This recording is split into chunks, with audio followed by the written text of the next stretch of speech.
Всем привет, дорогие друзья, с вами я, Александр Михаленко.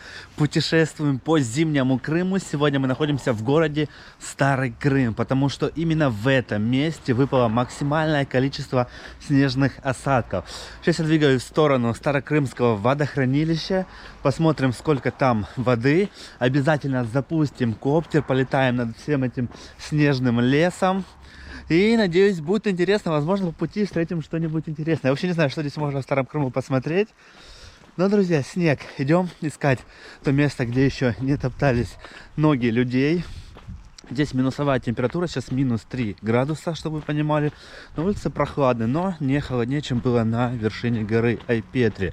Я, кстати, завтра вылетаю в Москву 23 декабря. Не знаю, когда этот ролик, правда, выйдет. В общем, 23-го лечу в Москву. Я уже забыл, когда последний раз я нормально спал, потому что каждый день я снимаю, монтирую, загружаю в интернет и ложусь спать в 4 утра. В 8-9 я уже просыпаюсь. И вот так у меня каждый день, друзья. Поэтому я вас прошу максимально поддерживать ролик, делитесь им в своих социальных сетях. И, конечно же, я очень надеюсь, что вы сюда приглашаете своих друзей, своих знакомых, потому что это очень для меня важно. Нас уже на канале практически 100 тысяч, совсем скоро будет 100, друзья, 100 тысяч зрителей. Это невероятно большая цифра для меня, поэтому поддерживайте, всех зовите сюда. Ну и погнали искать это Старокрымское водохранилище. Возле него еще находится какой-то там святой источник. Надеюсь, его тоже отыщем и покажу вам. Погнали! Так, заходим на вот такую территорию. На карте она отмечена как детский городской парк. Вот так выглядит детский городской парк в Крыму. Только что проходила женщина, я спросил у нее, где здесь находится ваша главная елка города. Она говорит, что у нас нет никакой елки в городе. Я не верю, что в Старом Крыму не поставили, друзья, новогоднюю елку. Так, старокрымчане, которые меня смотрят, пишите, где ваша елка. Хотелось бы на нее посмотреть. Украшена ли у вас какая-нибудь елочка или нет хотя бы. Благоустроенное такое место здесь. Смотрите, все засыпало у нас снегом. Вот они, крымские розы. Где бы еще увидели их заваленных снегом? Нигде, друзья. Вот такие туи, тоже в снегу. Крымская зима, она вот такая. Ну, собственно говоря, здесь детская площадка находится. Но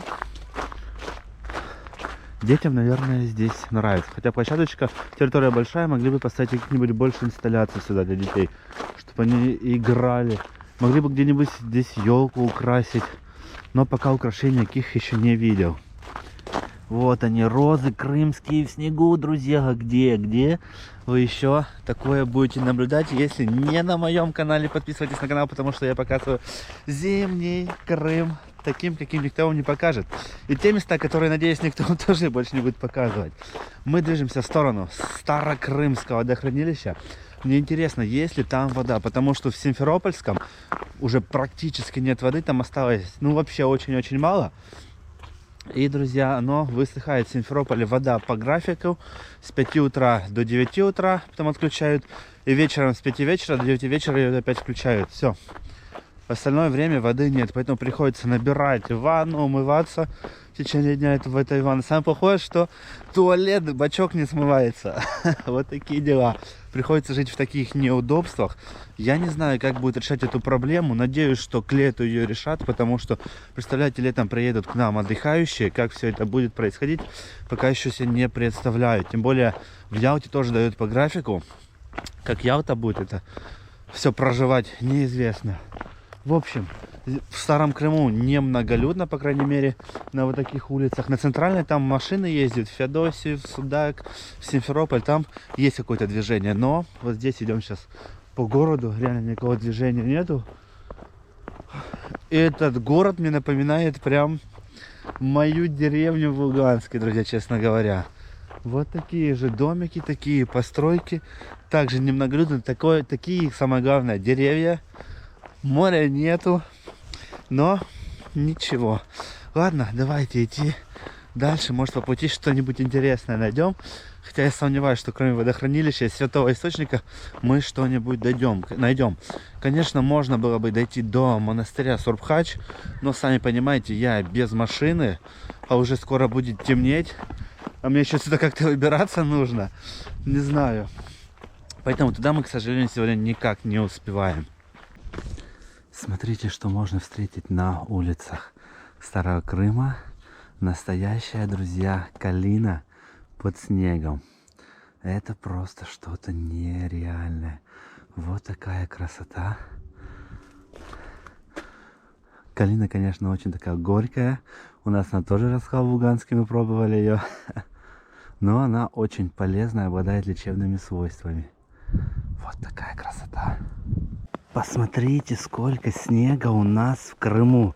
Можно запросто слепить снеговика. Вот так, друзья. Здесь вот растет это тоже дерево, маклюра.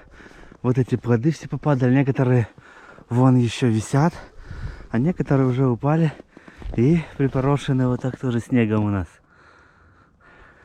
И впереди я уже вижу отсюда водохранилище. Осталось до него дойти.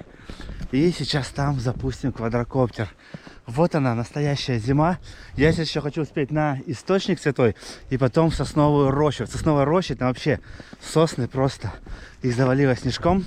Там будет очень красиво. Если, конечно, успеем дойти туда, на что я крайне надеюсь. Я так понимаю, по вот этому руслу, собственно, и питалось водохранилище Старокрымское. Сейчас течет очень небольшой ручеек воды. Но я думаю, что когда начнут таять эти все снега, водохранилище прям очень хорошо наполнится водой. А сейчас, как мы видим, вот здесь тоже, по ходу всего, была вода. Судя по, видите, следам вот этим. И, конечно, она потеряла тоже много воды. Ну, собственно, вот оно, Старокрымское водохранилище.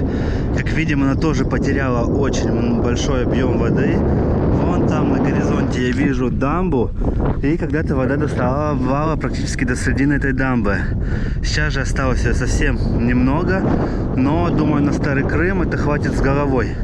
Если, конечно, только Старый Крым от этого водохранилища питается. Ну что, давайте запустим квадрокоптер, оценим ситуацию с высоты птичьего полета.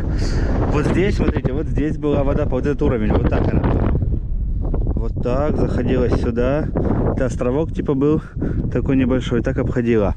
В общем, уровень тоже хорошо упал.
Нашел я источник. Вот так он выглядит. Как видим, его облагородили.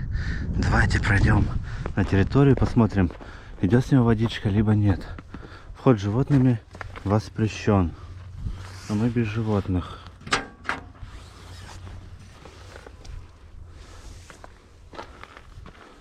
Вот такая здесь территория. Я не знаю, где, собственно, сам источник этот находится. Вот здесь находится купель. Сюда приезжают на крещение, чтобы нырнуть в купель.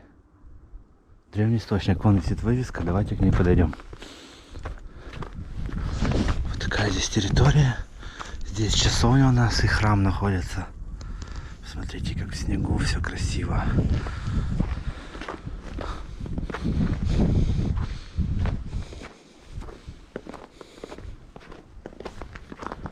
Так, читаем. Древний источник, особо чтимый в народе святого великомученика и целителя Пантелеймона. Только, друзья, не пойму, где источник. Походу, вон та зеленая штука, типа колодца, есть источник. Не знаю. В свете все закрыто. Но следы какие-то ведут сюда. Может, здесь есть источник. И, друзья, здесь складское помещение. Так, а где? Где он?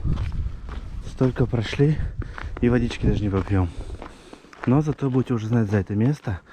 И тут местные говорят, что вода содержит какие-то частицы серебра и якобы очень полезная, мягкая и вкусная. Поэтому, если будете проезжать в Старом Крыму, обязательно заезжайте в это местечко. Но, скорее всего, летом, либо на крещение. Потому что сейчас, как видим, он, походу, не работает. Ну вот этот источник. Я вижу, там труба идет какая-то. Ага, вот он, друзья. Вот этот источник, нашли его. Да, водичка бежит, кто-то поставил даже тару, чтобы набрать ее. Но струйка небольшая есть. Вот он. Давайте попробуем водички этой.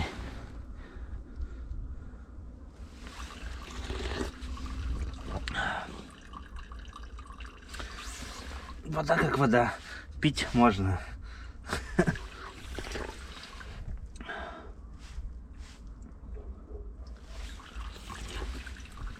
Смотрите, как они сделали. Сейчас сбегает вода, и она потом уходит прямиком в купель. Набирается купель прямо с этого источника, с горного. Здесь сзади у нас горы. И вот так этот источник бежит. Летом, конечно, или весной он тут по насыщеннее течет. А сейчас такая маленькая струйка. Но все равно не пересох. Источник, как видим, действующий.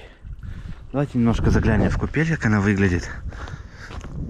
Конечно, был бы авто, можно было бы сюда приехать на крещение, окунуться в купели. Вот она. Она сейчас под замком. Есть ли в ней вода? Друзья, вот так выглядит купель.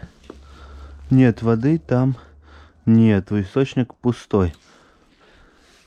К сожалению. Вот так, друзья, побывали в этом источнике. Теперь вы знаете еще одно такое для себя место. Но мы с вами отправляемся дальше. Хочу попасть в сосновую эту рощу, сосновый лес. Не знаю, успею ли дойти до того, как стемнеет. Идти очень отсюда далеко, пешком. Но я постараюсь для вас снять все самое интересное. Поэтому поддерживайте ролик. Я не знаю, как там максимально, как можете. Проделал сегодня кучу километров прошел. Так, закроем все, как и было. Были у нас первые сосульки в Крыму. Вот, ой, сломалась нечаянно. Вот такой уже лед появляется. Тут уже кто-то у нас успел слепить такого снеговичка. К сожалению, голову ему кто-то разломал. Но, друзья, как видим, в Крыму уже лепят снеговиков. Круто, давайте попробуем. Снег давно его лепили? Ну да, его, скорее всего, вчера, либо позавчера сделали. Вот такой снеговичок. Встречаются вот такие домики с интересной постройкой, с архитектурой, как в Севастополе. Мне чем-то напомнил домик. И я нашел ее, вон она. Единственная наряженная елочка в Старом Крыму. Я не знаю, возможно, это детский сад какой-то. Возможно, это вход в музей. Литературно-художественный музей здесь находится.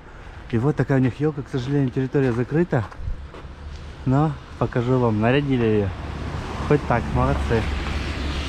Пробрался на территорию музея. Посмотрите, у нас пошел снег. Настоящая крымская зима. Сейчас покажу вам елочку поближе. Смотрите, все кусты здесь они еще зеленые. И сверху просто завалены снегом. И вот она, елка Старого Крыма. Мы все же ее отыскали, друзья. Шикарная. Смотрите, какая. Это живая елочка. Вот так здесь стоит. В музей заходить не будем, нет времени, нужно сюда успеть. Стоят вот такие здесь львы. Но этот музей обязательно с вами посетим. Потом покажу, что там внутри находится. Но это же будет в другом видеоролике, когда я вернусь из Москвы. А пока вот такая шикарная елочка для вас. Вот такая есть в Старом Крыму аллея. Здесь стоят вот такие елки в снегу. Не знаю, камера, наверное, вам не передаст. Но, друзья, действительно очень красиво вот так пройтись, когда над тобой такие ветки со снегом. Но уже темнеет. Как я буду выбираться из Старого Крыма, я не представляю. Автобусы-то уже не ходят на Судак. Надо ехать как-то до Грушевки на попутках, а потом уже оттуда до Судака тоже на попутках. В общем, когда я попаду домой, неизвестно.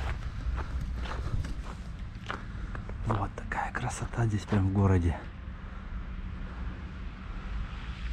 Дошел пешком до этой колоннады, написано санаторий, а здесь Старый Крым. Находится на въезде в Старый Крым, если ехать из Судака, либо из Симферополя по вот этой трассе. И вон сейчас мы зайдем в этот сосновый бор. Посмотри, какие там сосны шикарные, все в снегу. Как же здесь круто, друзья. И вот наша дорога, на которой будем ловить попутку, чтобы уехать в Судак. Какой здесь прекрасный лес. Какие высокие сосны. Это Старый Крым. Давайте пройдем вглубь леса, подальше от трассы, чтобы машины не шумели, и почувствуем всю эту красоту природы, всю ее тишину. Здесь, как видим, тропинка. Я не знаю, куда эта тропинка ведет. В общем, будем идти по ней. Конечно, атмосфера здесь непередаваемая. И уже самое главное, что темнеет. Но ничего, мы с вами должны уехать сегодня. Вот такой красивый лес. Я, кстати, здесь ни разу еще не был. Когда ехали с трассы, с автобуса, увидел в окошко, что есть такие сосны крутые, и решил дойти сюда. И, честно говоря, я не жалею. Смотрите, они прям очень-очень высокие. Вот она, крымская природа. В каждом уголочке Крым прекрасен. Это прям реально не спорить. Люблю Крым, особенно вот такой зимний, побродить по зимнему лесу, когда все деревья белые, когда снежок лежит. Атмосфера просто непередаваемая. Такое спокойствие. Мы, сосны, зима крымская. В общем, друзья, хоть немного показал вам крымскую зиму. Завтра я уже отправлюсь в Москву снимать для вас новогоднюю Москву на несколько дней. И потом снова вернусь в Крым. Посмотрите. Сосны просто волшебные стоят. Все окутаны снежком. Невероятно. Так, давайте идти дальше. Кустики все тоже, видите, в снегу. Так, интересно, куда мы же выйдем? И думаю, этот лес идет в горы. И мы никуда с вами не выйдем, потому что дорога здесь очень длинная будет. Это тропинка. Возможно, даже до самой Грушевки через перевал будет вести. Смотрите, здесь на соснах какие-то вверху конструкции. Возможно, это был какой-то детский лагерь, развлечения. Знаете, такие тросы натягивают, и там дети лазят. Но хотя здесь в лесу вряд ли это могло быть. Не знаю, кто знает, для чего эти штуки. Напишите, пожалуйста. Мы попали в настоящую зимнюю сказку. Просто здесь уже закончились сосны. Начался лиственный лес. Смотрите, как же здесь красиво. Давайте устроим небольшой снегопад для камеры. Сейчас мы ударим по деревцу, толкнем его. Надеюсь, упадет немного снега. Вот эти деревца у нас будут. И как в детстве. Не получилось. У-у-у, снегопад.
друзья, я думаю, будем завершать этот видеоролик. Надеюсь, он вам понравился. Прошу вас максимально его поддержать и приглашайте друзей своих на канал. Если каждый, кто смотрит видеоролик, пригласит хотя бы 3 людей, то нас уже совсем скоро будет 100 тысяч зрителей. Огромное число. Даже не могу поверить, что у меня на канале скоро будет 100 тысяч человек. Это что-то невероятное. Спасибо вам, друзья, что вы меня смотрите. Поздравляю вас с наступающим Новым годом. Желаю вам всего самого лучшего. И, конечно же, смотреть мои видеоролики. Ну а мы с вами встретимся уже завтра в новом видео. С вами был я, Александр Михаленко. Всем пока!